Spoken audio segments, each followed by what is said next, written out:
What is black film? Let's just say that when we look at the black film history over time, and we go all the way back to the beginning, what was really interesting about it is that it defined the roles that are still with us today.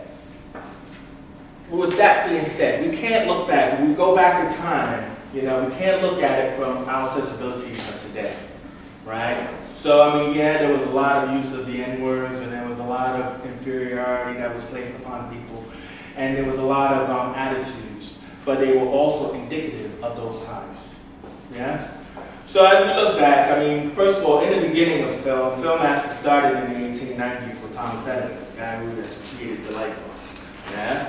And, there was various filmmakers from Edwin S. Porter to the Lumiere brothers to George Emilius, right? And they created the cinematographic, so to speak, meaning that where people who used to work the farms had a form of entertainment until the moving picture came along. So that use of the light bulb and the light, they created moving pictures, and pretty much they just used to just capture life as it was happening. And then slowly, editing came into play where they started to kind of like do cross-cutting and adding lighting and everything else. And with that being said, white people were filming white people. Yeah? Leaving work, coming off a train, life. And they were watching it as they were going to the movies. And this was their entertainment. They had no TV, no internet, and this is their form of entertainment. So with that being said, there was a famous book people did read. There was a famous book that came out in 1854 by Harriet Beecher Stowe called Uncle Tom's Cabin, or Life Among the Lowly. Now, she was a well-intentioned woman, an abolitionist, who felt that, I'm going to let people know of the plight of this Negro slave. She had good intentions. And with those good intentions, and telling her story about a good God-fearing man, Tom, what she was doing was she was educating not only the people in her little town, but throughout the world. Because this book went international. And it went so international, which means that it came from the South, went up to the North, and went to the British, and everything. And people said, oh, how could such an evil man like Simon Legree, slave master, plantation owner, treat poor Tom this way? Just such a good man who takes care of little Eve and intoxicated, right? And in that fashion, it made people outside of that world think, poor little black people. Now, so poor little black people, we got to do something about it. Now remember, black people were slaves since 1854. And this supposedly ignited the Civil War.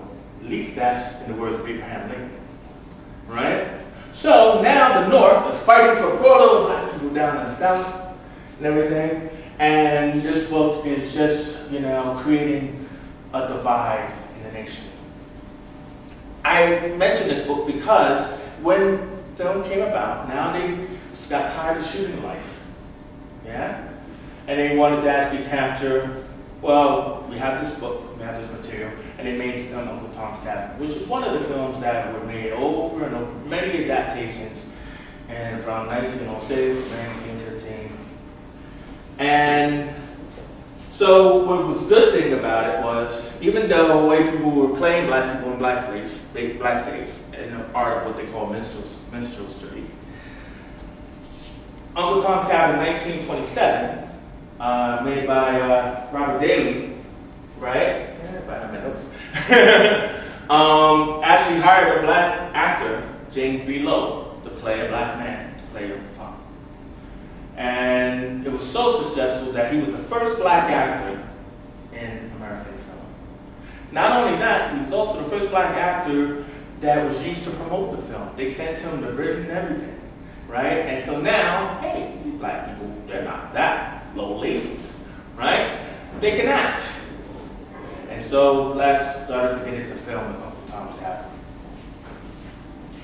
In that aspect, they still had this inferiority complex that were pressed upon to them, where to play the roles of servants. So, black people are okay as long as they are in service. Now remember, Civil War is over, Emancipation Proclamation has happened, right? Black people are free. They can get jobs, they can work alongside white people. But film, as I said, is a powerful medium. And as such, right, film is not going to talk about the success of black people. It's not going to talk about, hey, yeah, that guy's a big hero like John Henry. Yeah? They're going to talk about the servants, the house slaves, the mammies. They're going to promote inferiority to the audience, white and black. So that inferiority went from the teens into the 20s, where we're filled with characters that are playing Toms over and over again. The good-natured house slave who takes care and nurtures your children. He's nice, he's sexless, he's neutered. And of course, there's the mammies. They're the mammies who will take care of your children, singing, dancing, everybody's fine. Pretty much, blacks were treated like domesticated animals in that aspect, in the film sense. In the period of time when they are free, some maybe didn't know what to do and they kept working in servitude in the households, taking care of children, tending the fields. But this is by viewpoint of the film that we see over and over again, which means they keep remaking Uncle Tom's Cabin like 3 or 4 times in one decade. All right? Pretty much, good black people, as long as they're house trained, they're safe. And so the roles that are defined are, there are 2 types. There are Toms and there are mammies. The Toms, who are these neutered black males, because, hey, don't let them near your women. They're okay with your children, but don't let them near your women. So we have people like Stephen Fetchit, Mr. Bojangles, Blue Jim. Anybody know who these guys are?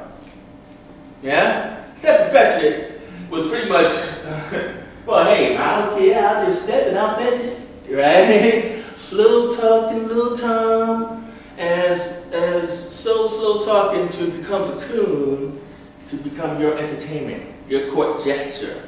There was even another guy, Willie Best, actually considered more famous than Stephen Fetchit, who called himself Sleep and Eat. Why? Well, that's all he did, sleep and eat. Yeah? But then there's the kind of white-haired Mr. Jangles, who was famous for those Shirley Temple movies. Yeah? Kindly old Tom taking care of Little Eva over and over again. But hey, Little Eva could sing, and she could dance. Can't she dance, Mr. Bojangles? As long as Mr. Bojangles dancing for her. And then tap dancing starts to enter film. And white people love it. It was entertainment. Good, man, I love them Toms, man. Sing me a song. Do a dance. Blue Jim is from literature. Blue Jim was the good kind of runaway slave hanging out with Huckleberry Finn and Mark Twain's Tom Sawyer. And this character continues all the way up to today. How is that possible? Denzel Washington. How many love Denzel? How many times has Denzel protected some white woman or some white child? Remember Man on Fire? So heroic him, Denzel. Never get no sex though. Don't see him kissing anybody at the end. Because he neutered. Anthropomorphic animals. Can you believe this? I said house trained. Now, some people might be offended by that. But we're talking about the times. And in those times, how can we show a more entertaining black person, more entertaining Tom and singer, right? But let's not be offensive, so along comes Walt Disney. Yeah? Walt Disney comes along. There's anthropomorphic animals. Anybody know what that means? The little mice, little dogs, little wolves, or the most famous, Mickey Mouse. Anybody ever notice how Mickey Mouse is drawn black with white gloves, has a white mouth, but he's got black around? Yeah? Anybody notice that? Because it's blackface. Minstrel. Then, well, hey, Mickey works, so then comes Daffy Duck and Bugs Bunny. All blackface, anthropomorphic animals created by people like Walt Disney and Max Fleischer to just show pure, good, down-home entertainment. Right? Hey, People watched. Makes money. You know, the word mammy actually comes from Hattie McDaniel being called mammy and going with the wind. Oh yeah, my mammy, she's all good. But what was she? She was more of an earth mother. She was more of the earth mother of the family, dark-skinned, heavy-set, pitch black. But guess what? It's not like she's that big and black in real life. We're talking about film at the end of the day. So film is in black and white, but the whole kinescope system that it had, it just made it look darker by not having any light on it. And then it's anamorphic, so the lens is wide, so then it makes it look better. You ever heard film adds 10 pounds? Yeah? So what it means is that she becomes like a live cartoon. She becomes like a caricature. Again, like Harriet Beecher Stowe, the filmmakers are well-intentioned because they love their mammies, those filmmakers who are making those films. And so they're only just showing you, yeah, this is all good. These women are okay. Hattie McDaniel. Sorry about the signs and all that. Yeah? Now, what happened was, a lot of people thought, hey, Hattie McDaniel was a pioneer. She was an achiever. She was a superhero because she won that Oscar for Going with the Wind. A lot of people like to look at it as she wasn't as offensive as people like to think because Hattie somehow gave that role a quiet dignity. Yeah? You know, but actually what it was, because as I was saying earlier, is that the producers had gotten so much flack for this film because it was like a remake of Birth of a Nation, is that they had to tone down, they had to rip up the script, cut out all the N-words, cut out all the connotations, the slave beatings and everything. And all they really also did was increase Hattie's role. So instead of Hattie just taking care of Vivian Lee, Georgia, yeah, Tara, instead of taking care of Vivian Lee, she got to have scenes with Rhett Butler and all the other members of the family. And so they think by giving her more scenes that they're showing more respect, but they're actually only just showing us more mammy.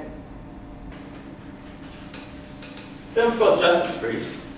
Hattie McDaniel and Will Rogers, and pretty much she went from this big high to a major low because she kept playing mammy over and over again, to the point where she's singing, doing the laundry, talking about fried chicken, don't worry, good serve and all that, I'm going to take care of you. And she walks and sings and dances and does laundry and all that, and she's doing that in every other last role she has. Alright? But then came, as I had our little pub quiz, then came other characters at the same time as Hattie. Her biggest rival was Louise Beavers. Louise Beavers started out playing Mammy as well, but she was Mammy in Uncle Tom's Cabin. And Louise Beavers went on after the Oscar was won by Hattie. Never to win an Oscar. But she went on to do Imitation of Life in 1934 with Claudette Colbert. How many people have heard of Imitation of Life? But you probably heard of the Lana Turner version, huh?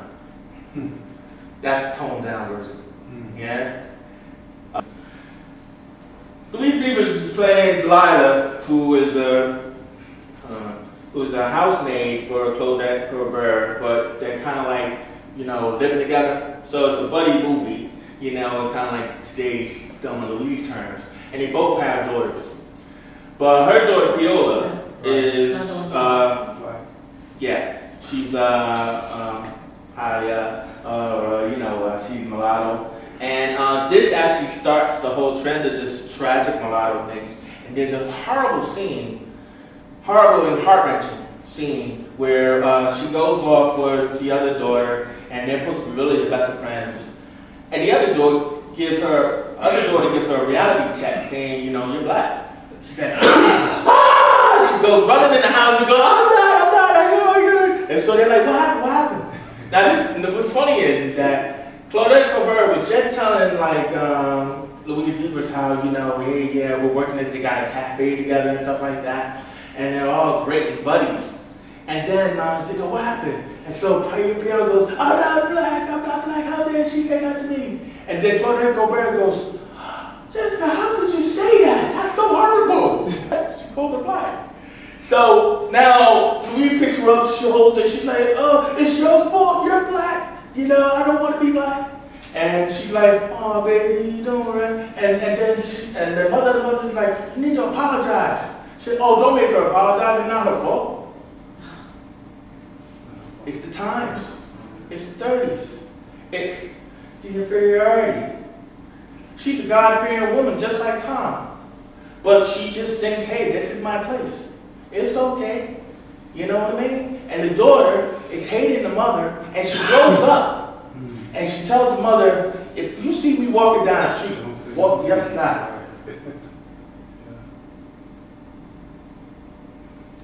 And she's like, how can I do that? I can't do that. I can't just give up on, I can't unborn my child and all that. And the mother dies of a broken heart. And finally the daughter goes, oh my God, what did I say? What? Somebody needed to slap her up earlier on. But this is an award-winning film. Everybody loves it. Makes big money at the box office. And they remake it over and over again.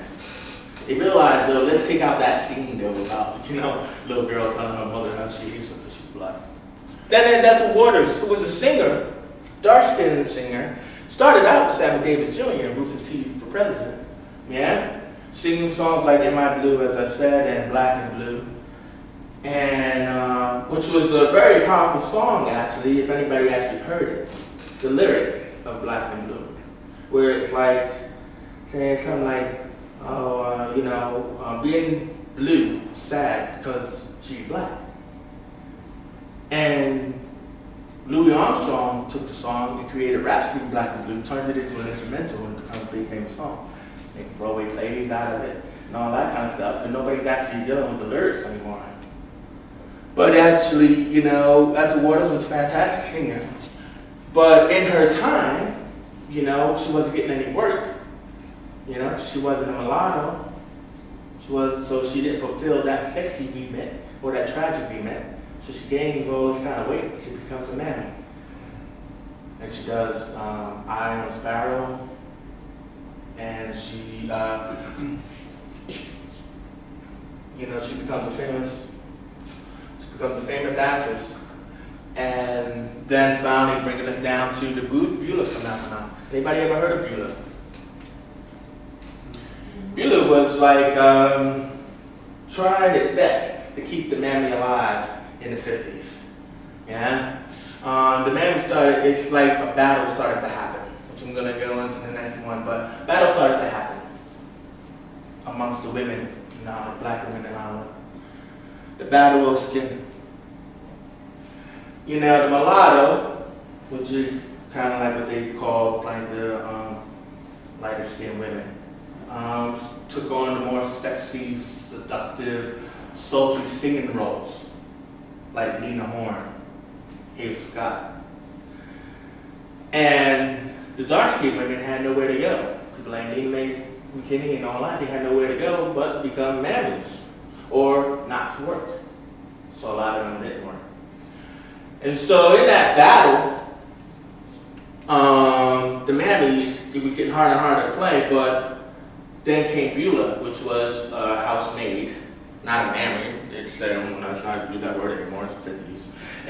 And Hattie McDaniel actually created Beulah on radio and everything. And when television came out in the 50s, right, Beulah went to television and everything. And it starred Ethel Waters.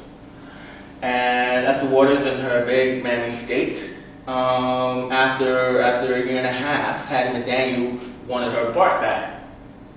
She only did like 6 episodes, but she had breast cancer, so then they had to get rid of her. And the episodes never aired at the time.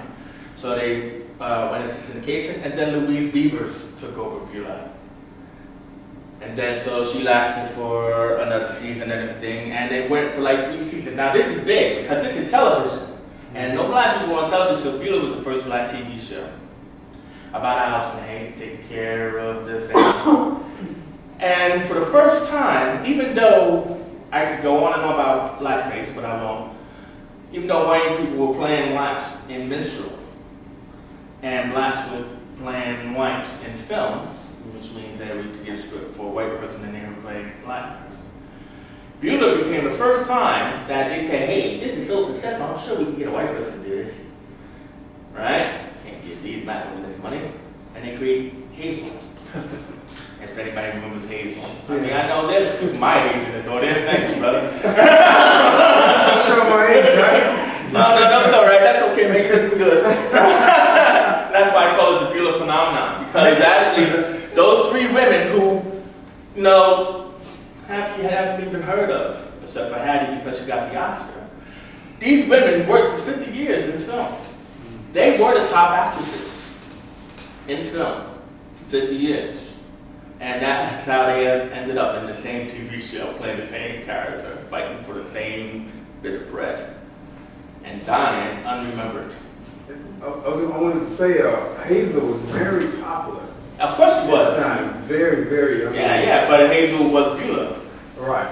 Yeah. I mean, come on, can you imagine a white person being a maid? Where in the sensibility, where did that come from? Right? Yeah. But it's successful, so in dollars and cents, that's where it comes from. Right. You know, hey, put that maid outfit on. You know, buy crap, you don't do all that same thing. She's doing that same thing. You know, and the last Mammy role actually probably was Esther Roll before she did Good Times, which she did more.